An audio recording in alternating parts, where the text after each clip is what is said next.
సార్వత్రిక ఎన్నికలు జరిగి ప్రజలు తెలుగుదేశం ప్రభుత్వానికి అధికారాన్ని అప్పచెప్పడం జరిగింది.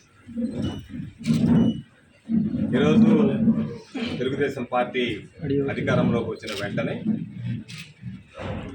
వైఎస్ఆర్ కాంగ్రెస్ పార్టీకి సంబంధించినటువంటి పార్టీ పెద్దలు అందరూ కూడా వాళ్లకు శుభాకాంక్షలు తెలియజేసి ప్రజలు ఇచ్చినటువంటి అవకాశాన్ని సద్వినియోగం చేసి ప్రభుత్వాన్ని సమర్థవంతంగా నడిపి ప్రజలకు ఇచ్చినటువంటి హామీల మేరకు సంక్షేమ కార్యక్రమాలు అమలు చేయాలని ఈరోజే కొత్త ప్రభుత్వం శాసనసభ కొలువు తీరింది.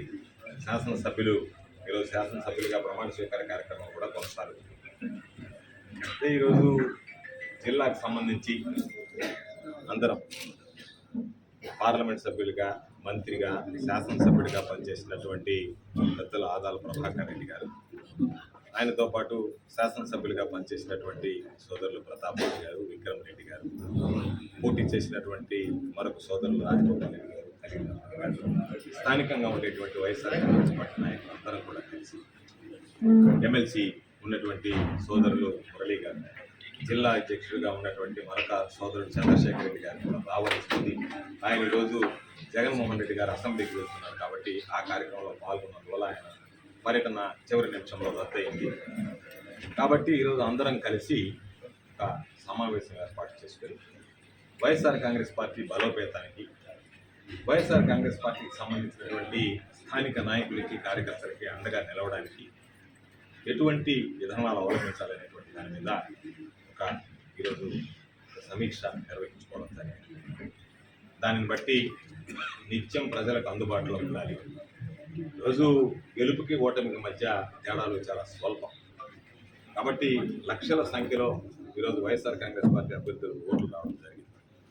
5,000 నుంచి 15,000 నుంచి 20,000 వ్యత్యాసంతో ఓటమి పాలై ఉండొచ్చు. కానీ మా మీద ఆశలు పెట్టుకున్నటువంటి ప్రజలు, మాకు అండగా నిలిచినటువంటి నాయకులు, మాతో పాటు నడిచినటువంటి కార్యకర్తలు, వీళ్ళ యొక్క యోగక్షేమాలు కానీ, వాళ్ళకి అండగా నిలవాల్సినటువంటి అవసరం కానీ, అటువంటి గురుతర బాధ్యత మా అందరి మీద ఉంది అనేటువంటిది ఈరోజు అందరికీ తెలిసినటువంటి విషయమే. దాని మీద ఏ విధంగా ముందుకు వెళ్ళాలనేటువంటి ఆలోచన చేశాం.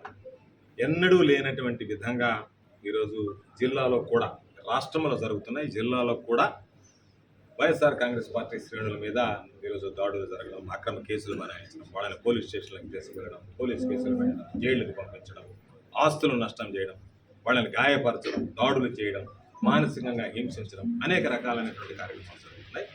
కాబట్టి అందరం ఏకపక్షంగా వైఎస్ఆర్ కాంగ్రెస్ పార్టీ ఒకే త్రాటి మీద ఈ జిల్లాలో నిలిచి ఇటువంటి అన్యాయాన్ని, అక్రమాలను ఎదుర్కొని ప్రజలకు అండగా నిలవాలనే దానికి ఒక కార్యాచరణ ప్రణాళిక సూత్రప్రాయంగా ఈరోజు మనం అనుకోవడం జరిగింది. దాన్ని కూడా విధి విధానాలన్నీ కూడా ఒకసారి అందరం కూడా మరొకసారి మాట్లాడి ఖరారు చేస్తాం. ప్రతి నెల 2 పర్యాయాలు అన్ని నియోజకవర్గాలు పర్యటించాలి. ప్రతి నియోజకవర్గంలో ఎక్కడైతే కార్యకర్తలకి ఎక్కడైతే ఇబ్బంది జరిగిందో అక్కడ వెళతాం. అధికారులు ఎవరైనా అలసత్వం ప్రదర్శిస్తే అధికారులను నిలదీస్తాం. అదేవిధంగా ప్రతి కార్యకర్తకి అండగా నిలవడానికి ఒకవేళ నిజంగా కార్యకర్తలకు సంబంధించినటువంటి ఆస్తుల నష్టం జరిగినా, లేదా వాళ్ళు ఏదైనా గాయపరిచిన ఆ కుటుంబాలను నేరుగా వెళ్ళి ఆ కుటుంబాలతో మాట్లాడతాం, వాళ్ళకి అండగా నిలుస్తాం. ఈ ప్రభుత్వ విధానాలని ఎక్కడన్నా ఇటువంటి దౌర్జన్యాలు చేస్తే వాటిని వ్యతిరేకిస్తాం. అందుకనే ఒక కార్యాచరణ ప్రతి నెల కూడా 2 సార్లు నియోజకవర్గాల నుంచి 3-4 నియోజకవర్గాల వరకు పర్యటించాలనేటువంటి నిర్ణయం తీసుకున్నాం.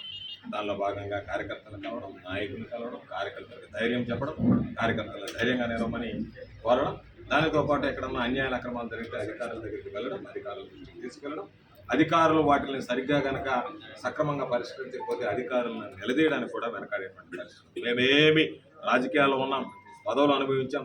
జగన్మోహన్ రెడ్డి గారు మా అందరికీ కూడా పదవులు ఇచ్చారు. మేము 2 సార్లు ఎమ్మెల్యేలు అయ్యాము, మంత్రులు అయ్యాము, అనేక రకాలైనటువంటి కార్యక్రమాలను నిర్వహించాం. కాబట్టి పార్టీ కష్టకాలంలో ఉన్నప్పుడు పార్టీ జెండాని ప్రతి ఒక్కరం కూడా భుజాన వేసుకుని మోస్తాం. ప్రత్యేకించి ఈరోజు ఎంత ఓటింగ్ శాతం, 40% ఓటింగ్ వైఎస్ఆర్ కాంగ్రెస్ పార్టీకి రావడానికి ప్రధానమైనటువంటి కారకులు వైఎస్ఆర్ కాంగ్రెస్ పార్టీ కోసం రేపు ఏమి జరుగుతుంది అనేటువంటి ఆలోచన చేయకుండా మా కోసం నిలబడి ప్రాణాలు తెగించి పోరాడినటువంటి యోధులు మా కార్యకర్తలు. కాబట్టి వాళ్ళకి అండగా నిలవాల్సినటువంటి బాధ్యత మా మీద ఉంది. కాబట్టి ఇప్పటికే కొన్ని దగ్గరలో వాళ్ళని ఇబ్బంది పెట్టడం, హింసించడం రకరకాలుగా ఈరోజు మనం చూస్తున్నాం. ఖచ్చితంగా వాటికి సంబంధించి రేపు సోదరులు ప్రభాకర్ రెడ్డి గారు కార్యకర్తల సమావేశాన్ని ఆయన క్యాంపు కార్యాలయంలో ఏర్పాటు చేయడం జరిగింది. ఉదయం 10 గంటలకి అందరం కూడా ఆ కార్యక్రమంలో పాల్గొంటాం. కార్యకర్తలకు ధైర్యం చెప్తాం.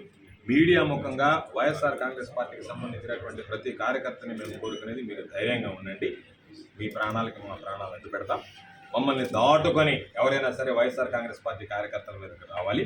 దానికి సంబంధించి కొంత ఆస్తి నష్టము, ఎప్పుడో ఒకసారి ఒక మిషన్ తీసుకొచ్చి ఇప్పుడు లేనటువంటి సంస్కృతి, ఇప్పుడు లేనటువంటి సాంప్రదాయం, అధికారాలతో సంబంధం లేకుండా తెలుగుదేశం పార్టీ నాయకులు నేరుగా వచ్చి ఇళ్ల మీద దౌర్జన్యాలు చేయడం, దాడులు చేయడం, వాళ్ళ ఆస్తులకు నష్టం కలిగించడం, అదేవిధంగా వాళ్ళ మీద దాడులు చేయడం, వాళ్ళ మీద లేనిపోయినటువంటి అక్రమ కేసులు పెట్టి పోలీస్ స్టేషన్లకు తీసుకువెళ్ళడం, లేనిపోయినటువంటి కేసులు బనాయించి వాళ్ళని ఏ విధంగా ఇబ్బంది పెట్టాలని చూడడం, ఇది ఎన్నడూ కూడా ఆ సంస్కృతి సాంప్రదాయం నెల్లూరు జిల్లాలో లేదు. కొత్త సాంప్రదాయాన్ని తీసుకురావడం జరుగుతుంది. వాటికి ఎవ్వరం కూడా భయపడాల్సినటువంటి అవసరం లేదు. అందరం అండగా ఉంటాం, అన్ని విధాలు అండగా ఉంటాం. ఎప్పుడు ఏ అవసరం వచ్చినా సరే ఈరోజు పార్టీ ఆఫీసును కూడా బలోపేతం చేస్తాం. అన్ని విధాల అన్ని రకాల కార్యకర్తలను కాపాడుకునేదానికి అందరం సిద్ధంగా ఉండాలని నిర్ణయం తీసుకున్నాం. కాబట్టి మా పనులు ఏ ఉన్నా సరే మా పూర్తి స్థాయి సమయాన్ని వెచ్చించి కార్యకర్తల కోసం, నాయకుల కోసం, పార్టీని మరింత పటిష్టపరచడం కోసం పనిచేయడం జరుగుతుంది.